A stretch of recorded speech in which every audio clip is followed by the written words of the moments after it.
Well, hello everybody! Welcome back to G Bear's Off-Grid Ways, a homestead in the desert. And yeah, it's February 28th, one more day before we leap a year. Or we have a leap year, or we leap... We, I'm confused.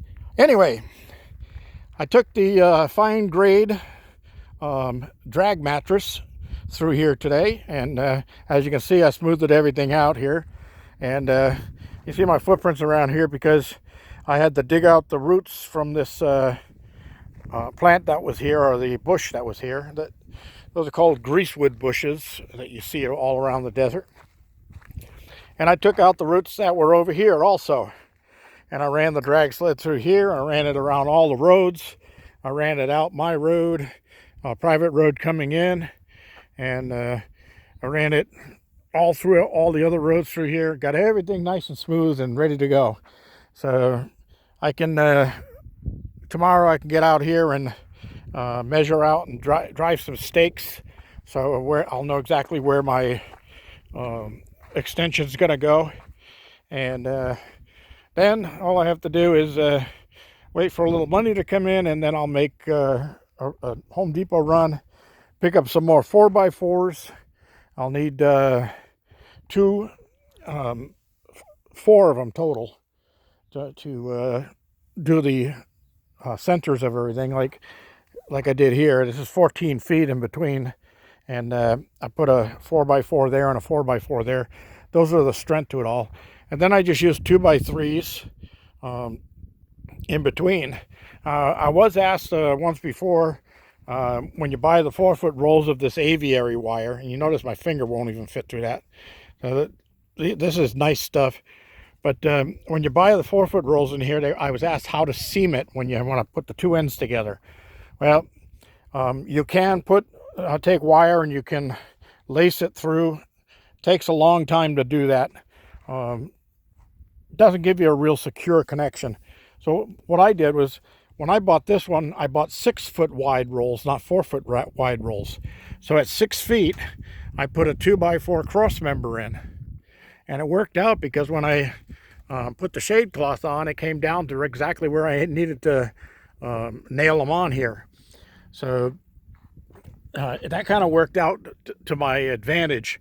But they don't have the 6-foot rolls anymore. And last time I had to wait like a month before they special ordered a roll of this 6-foot long stuff, and it was $200, so $214 I think it was. I'm not going to do that again. I'll go with the 4-foot, and I'll just move this down to the 4-foot level, and then I can just tack it along the seams, and then I don't have to even overlap it. I can just put it seam to seam, and then put U-clips to hold it all down, and that'll give me a good seal across there. And remember, I got to do the floor and roof of this thing also when I'm putting the wire in here, because those critters find their way in, and they'll eat everything you've got. They'll kill every plant you got. So I don't want that to happen, so I'm going to do it like I did this last one. It's been holding up really well. Haven't had any problems with that. Hey, knock on wood. That's not really wood, is it? It's a furring strip. Anyway, that's I wanted to get to that. I've got a lot to cover today, so I'm going to try to move on a little bit here. I know you don't want to hear my plans. You want to see my production, right? So let's move inside here. Now, you heard me touting my Go Juice and how much I like that Go Juice. It's actually called Jumpstart. And I have contacted the company that manufactures. They're here in Gardena, California. And I sent them an email. Said I'd like to get some samples that I can give away on my channel as a part of a giveaway, and maybe promote their business for them a little bit, because I know some of you out there like to have some Go Juice. And I got contacted from one of my Australian subscribers who would like to have some too. So I will be trying to get some of that and see if we can. And they have other products too. But let me get out of here, because this is the guaranteed analysis for my Australian friend. And I'll hold it here for a minute, but you could always pause the video to write this stuff down, or just pause it and then print screen, and you can print this out. But if you notice that this is basically all organics, and it's got vitamin B1, which is great for transplanting, preventing shock in plants, and vitamin C, which is absorbic acid, which makes the plant suck up the other vitamins and stuff that it needs. You can use this stuff on every type of plant, as you can see here, and you can also use it for all phases, seed, even germinating seeds, and reviving, putting new life into older plants that are not doing well. Okay, so that's why I really love this. It's an all-around product, and it's organic. All right, well, I said my pear tree here wasn't doing much, so I doused it with some of the goat juice. And that was 2 days ago. Now, look at this. This bud is popping already. And look at this. I got green growth popping out at the bottom there. So all of a sudden, a little bit of goat juice and bang, it takes right off. That stuff is fantastic.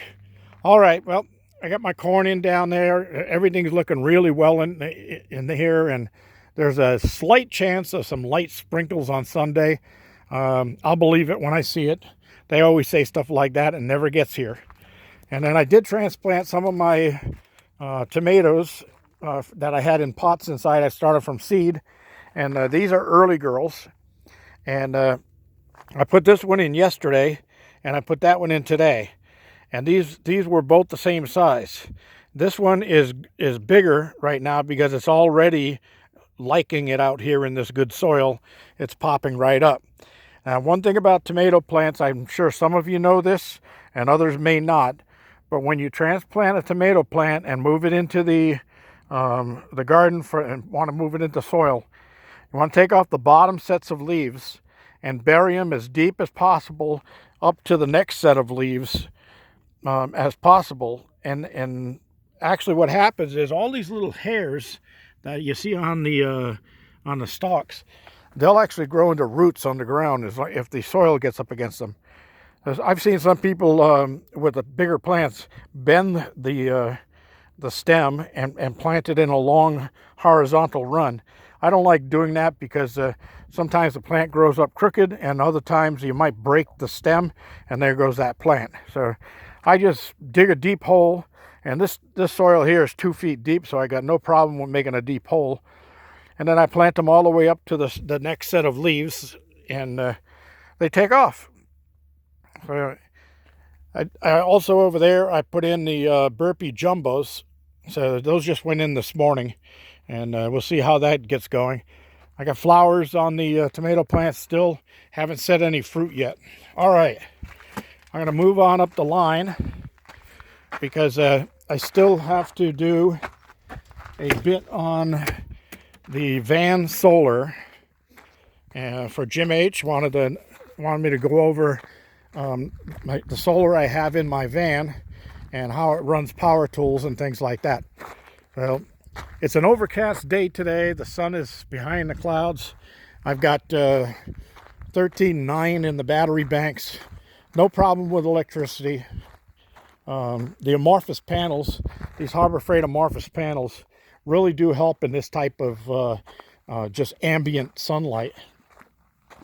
All right, I also had a couple of people question about the drag sled, and I did find it, and I renamed the title of it Drag Sled Demo, and you'll find it in the Homesteading the Desert, the second year playlist.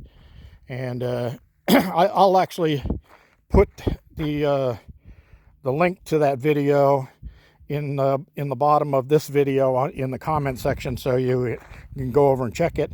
But you might want to just go over to my playlist anyway and check out Homesteading the Desert, the second year. There's a lot of good stuff in there.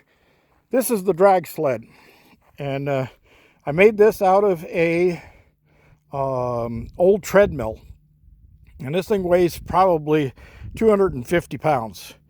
So it does a real nice job. And I just have chain on it. It's a tow chain or a trucker's chain, and I hooked that up onto the back end of my trailer hitch, where the runaway straps normally go, with the two hooks. And I just hook them back there so they don't end up in the dirt. And then I can just drag that around and drag out the ripples and stuff that are in the driveways. Okay, this is my fine grade unit. And a little tip, if you're going to drag one of these, you want to put your strap or whatever you're going to hook to it down low. Don't put it on the top end of this thing. If you do, what's going to happen is the bottom will catch and it's going to curl under on you when you're dragging it. Voice of experience. So you put it on the top level of the unit, and then as you're pulling, it's lifting up on the front end here. So the back end is what does your smoothing, and that's why I threw that board on there for a little extra weight. And as you can see, works just fine. And all of these roads are all nice and smooth now. All the ripples out of them, and all the ruts are out of them, and just as smooth as silk. All right, we're heading on over to the van here, and I'm going to show you the setup I have in here. I think I need to grab,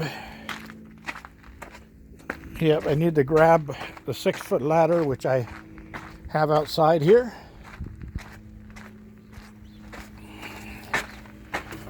Yeah, we're down to about 13 volts.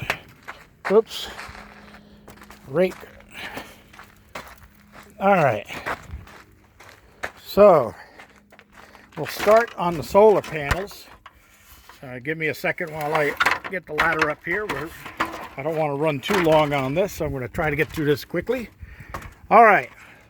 So I bought a roof rack from Pep Boys, and then I put a piece of L channel aluminum on the two ends, and I screwed them down with self-drilling, self-tapping screws. And then I screwed the panels into the ends right there with same thing, self-drilling hex head screws. Okay, so now this is the old Harbor Freight amorphous panel set. These are 15 watts each. 3 of them is 45 watts. And I got a nice airflow underneath them, so they hold up pretty good. Okay, then ran the wires down here. I drilled through the side of the van under the drip edge, and I put a grommet in there when I fed the wires through. And then I heat shrunk all of the connections where I tied them all together so that they're weatherproof. And then I did a little touch-up paint on the metal tape that I used to hold the wires from flopping around. All right, so that's how the solar panels got up there. Now, the old Harbor Freight solar panels, 45 watt solar panels, came with this little charge controller. Actually, you're better off going with the new 100 watt unit, and it's 4 panels that you can put up there. If you can't fit all 4 on your van, then put 3. You can always use the other one for something else. Okay, so this was a pretty neat little controller. It had a cigarette lighter connection in there. It has a low voltage light. It has a USB port. It has 3, 6, 9, 12, and 12. And these 12 volters were for the lights that came with this, which were the CFL lights. I never liked those things. Full of mercury. You don't want those around. All right, so there's my controller. This is an old Harbor Freight 3,000 watt inverter. It was a 2,000 to 4,000 watt inverter with an LED display. And you turn it on by just flipping a switch right here. And then you can see I've got a little better than 13 volts in the battery right now. Okay, and then it's got 2 AC plugs here, AC 1 and 2. Okay, now let me see if I can work my way around here. Now underneath here, I have the Optima yellow top battery. Okay, this battery is, I purchased this in 2011. So this is 2020, so that's 9 years ago. And this thing still has all the power it had when I first bought it. It's a great battery. They are not cheap, but they are good batteries. And these are these Optimas. They doesn't matter if they tip over on you. They're maintenance free. They can lay on their sides and not spill anything. I just happen to have a place under the shelf right here, which worked out for a great place for it. I used to have a second battery right where that pack of gloves are right now, but it wasn't an Optima. It was just another deep cycle battery, and it was old, and it would actually draw down the power from this one, because the weaker of the battery in the group will always draw the other one down to its level. Just like one bad apple goes for the whole bunch, baby, right? All right, so that's the system setup. Now, with that said, let me turn on the inverter right there, and I'm going to throw that back over there. And oops, one more thing. I got a second extension cord here going to the back of the van, so I'm plugging extension cords. I got the green and the yellow one plugged in. All right, we're going to come around the back here, and here we are in the back of the van. So let's get the yellow one here, and my air compressor is a little low, so I'm going to plug my air compressor in. Excuse me while I do that. Yeah, I love these quiet run Harbor Freight, again, ultra quiet series. Sure is nice, nicer sound than that flap flap flap you used to hear from the old pancake ones. But yeah, you can hear it running, and you can see the air pressure coming up. So that's running on the unit here. And just so that you don't think there's any shenanigans going on, a look around, you can see there's no electrical cords plugged into the cabin, coming to the van here anywhere. None overhead.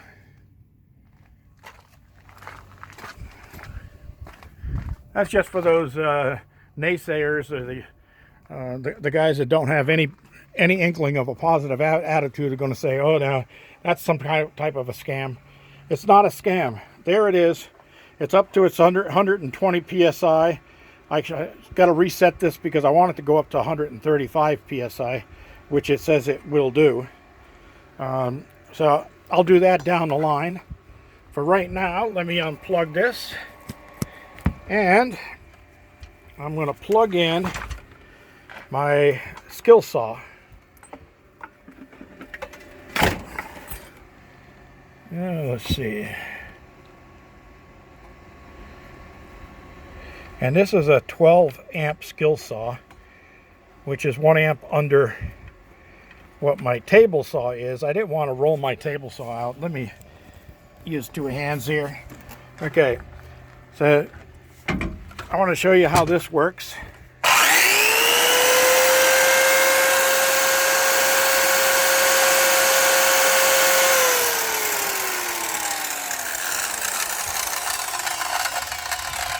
Okay, so as you can see, there's no problem at all running power tools right out of my van, and that's with a single Optima yellow top battery and 45 watts of solar on the top of the van, and using Harbor Freight inverter, 2000 to 4000, and that's not pure sine, that's modified, and the old Harbor Freight controller. So say what you want, but this has done a lot of work for me. I mean, I'm out anywhere that I can't have a place to plug a power tool in and I need to, I've got it right here. And I can run it off an extension cord. And by the way, that extension cord is only a 14 gauge extension cord. I very seldom use 14 gauge on anything of my power tools. But if this has a 14 gauge wire on it, or this is actually a 16 gauge, a 14 gauge will work. And these are short. I've only got them about 14 feet long. And the same thing with the compressor. It has a 16 gauge, nope, 14 gauge. So that matches the same as the extension cord, and that's fine. But usually I use all 12 gauge extension cords. And what I'll do is I'll modify them. Well, I gotta fix this one, but I'll cut the end off, and then I'll add a box on the end here and throw 4 outlets in it, because when I'm working, I don't want to keep plugging and unplugging, plugging and unplugging. So this way I have 4 outlets available whenever I'm working on a job somewhere. Of course, I don't do much of that anymore. I think it's because I retired, or retarded, one of the two. All right, everybody. That's all there is for today. And I'm going to close this one off because we went into 20 minutes here, and I probably lost a few of you. You might be sleeping and bored because you've seen this stuff before. But, yep, I'm going to close this one down. I'm going to remind you, please give me a thumbs up down there. Also, don't forget to subscribe. I need more subscribers. Got a couple more yesterday, but for some reason, the 10 a day dropped off. So let's get that back up. 10 a day is okay. I'd rather have 100 a day, but let's just deal with it, all right? All right. This is G Bear signing off.